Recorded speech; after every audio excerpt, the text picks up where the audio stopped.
आइए दोस्तों, एक काम की बात बताता हूँ। मुफ्त की एक रोटी का टुकड़ा खाने की भी सजा मौत होती है। आप लोगों ने देखा होगा, जब हम चूहा पकड़ने के लिए चूहेदानी घर में रखते हैं और उसमें एक रोटी का टुकड़ा लगा देते हैं, तो चूहा उस रोटी के लालच में उस जाल में आता है और फंस जाता है।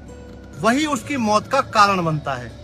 आप लोगों को बताऊं, आज के समय में कुछ भाइयों की पूरी संपत्ति को हड़प चुके हैं, खा चुके हैं, डकार चुके हैं, और उनकी पाचन क्रिया इतनी मजबूत है, उनको ऐसा लगता है कि तुम ताउम्र इस हिस्से को दबा कर रख लोगे और ये तुम्हें फलेगा फूलेगा। मैं आप लोगों को बता दूं, जिसने भी भाई के हिस्से का एक अंश भी खाया है ना, उसके वंश का नाश हुआ है।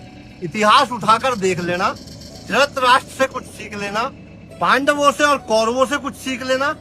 जो लोग इन चीजों से वंचित हैं, उन्हें एक बार महाभारत मेरे कहने से देखनी चाहिए। हिस्से के पीछे विनाश हो गया, वंश नाश हो गया।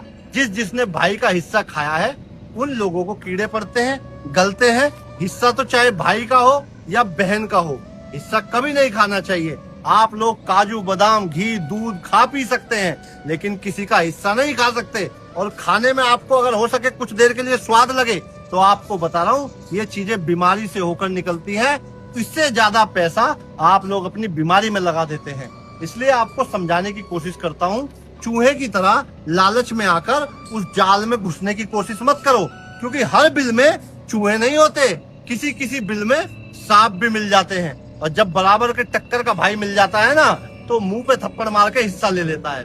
तो भाई ऐसे काम ही क्यों करने कि भाई भाई में मतभेद हो, भाई आपके मुंह पे थप्पड़ मारे और आपसे गलत गलत चीजें कहे।